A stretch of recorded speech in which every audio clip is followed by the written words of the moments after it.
Le guide pour savoir la grammaire. Partie 2, chapitre 1. Le verbe à l'infinitif, la forme du verbe, la conjugaison, le temps, le mode, l'accord du participe passé. Le verbe, il se conjugue et s'accorde selon le sujet. Le verbe est très important dans la phrase, grâce à lui on sait qui fait l'action et qui la subit. Il détermine l'action dans le temps, et aussi le fait que cela soit une intention, ou une chose réellement arrivée.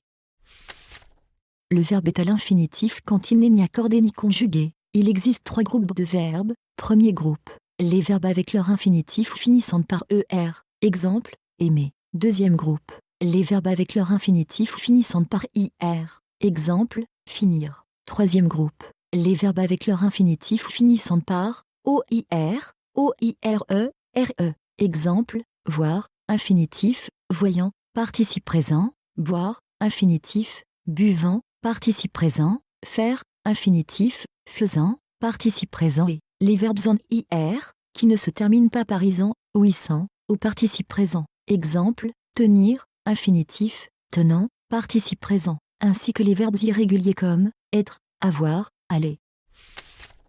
La forme du verbe, la forme active. Le verbe est à la forme active quand le sujet fait l'action. Exemple, le téléphone sonne.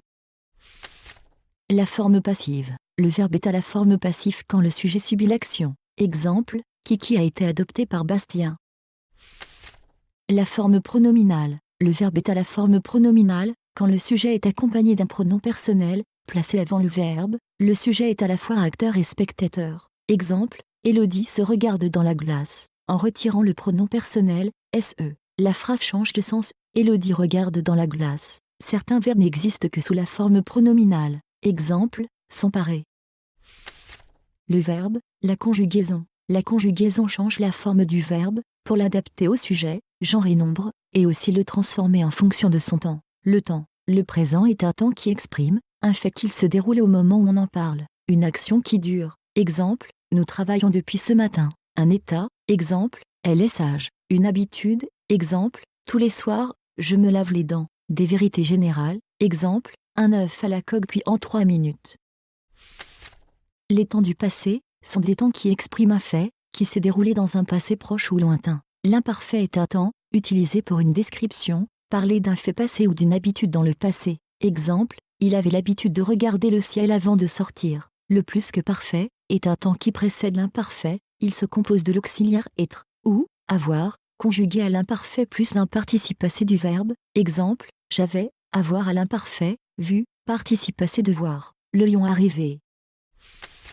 Les temps du passé. Le passé composé est un temps formé de l'auxiliaire être, ou avoir, au présent plus d'un participe passé du verbe, il indique une action précise et terminée dans le passé. Exemple, il a, avoir au présent, oublier, participe passé d'oublier, sa veste en partant. Le passé simple est un temps de narration, quand on raconte une histoire, l'action se situe dans le passé. Exemple, il marcha de plus en plus vite. Le passé antérieur est un temps qui précède le passé simple, il se forme avec l'auxiliaire être, ou, avoir conjugué au passé simple, plus, un participe passé du verbe, exemple, il eut, avoir au passé simple, aimer, participe passé d'aimer, découvrir un trésor. Le futur. Le futur est un temps qui est employé pour parler d'une action à venir. Exemple, elle participera à la compétition. Le futur antérieur exprime une action qui n'a pas encore eu lieu, mais qui aura lieu avant une autre action, exprimée par un verbe au futur simple. Il se forme avec l'auxiliaire conjugué au futur plus d'un participe passé du verbe. Exemple, elle aura, avoir au futur, été, participe passé du verbe être, entraîné avant. Le mode. Le mode indicatif est un mode qui exprime une action, un état certain ou considéré comme tel. Tous les temps que nous venons de voir sont à l'indicatif, le présent, l'imparfait, le passé simple, le futur, le passé composé, le plus que parfait, le passé antérieur et le futur antérieur. Exemple, il boit son biberon en entier, verbe boire au présent de l'indicatif. Il buvait son biberon en entier, verbe boire à l'imparfait de l'indicatif. Il but son biberon en entier, verbe boire au passé simple de l'indicatif, etc. Le mode subjonctif est un mode qui exprime l'éventualité, le souhait. Il commence toujours par que, ou QU'. Il comporte 4 temps, le présent, le passé, l'imparfait et le plus que parfait. Exemple, que je sois pendu si je me trompe, présent du subjonctif. Dommage qu'elle ait eu de la température, passé du subjonctif. Il aurait fallu que vous fussiez à l'heure, imparfait du subjonctif, que j'eusse été contrarié si vous ne m'aviez pas prévenu, plus que parfait du subjonctif. Le conditionnel est un mode qui exprime une action incertaine, soumise à une condition. Exemple, nous voudrions arriver à temps, conditionnel présent. Vous auriez pu le dire, conditionnel passé. L'impératif est un mode qui exprime un ordre ou un conseil. Exemple, range tes affaires, regarde le kangourou sauter. Le participe présent, le verbe se finit en ant et fonctionne comme un adverbe invariable, c'est-à-dire qu'il ne s'accorde pas. Exemple, changeant d'avis tout le temps, il a fini par ne rien faire. Changeant est le participe présent du verbe changer. Il peut être employé comme adjectif avec un verbe d'état et s'accorde alors en genre et en nombre avec le sujet. Exemple, les grains de maïs sont croquants. Le participe présent du verbe croquer, croquant, pris comme adjectif, s'accorde avec le sujet, grain. L'adverbe et l'adjectif seront expliqués dans les parties suivantes.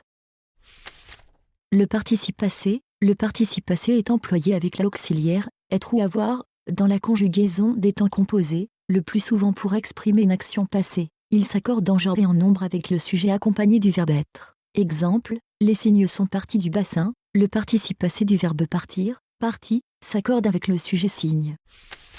Le participe passé, pour construire le participe passé, on rajoute au verbe une terminaison qui dépend de son groupe, premier, deuxième ou troisième. Terminaison du participe passé, pour les verbes du premier groupe, le participe passé se termine en e accent aigu. Verbe aimer, aimer, e accent aigu, masculin singulier, aimer, e accent aigu e, féminin singulier, aimer, e accent aigu s, masculin pluriel, aimer, e accent aigu es, féminin pluriel. Pour les verbes du deuxième groupe, le participe passé se termine en i, verbe finir, fini, i, fini, ie, fini, is, fini, ies. Pour les verbes du troisième groupe, le participe passé se termine en s, verbe prendre, pris, es, prise, se, pris, es, prise, ses, ou en i, ui, u, et, verbe suivre, suivi, i, suivi, ie, suivi, is, suivi, ies. Verbe cuire,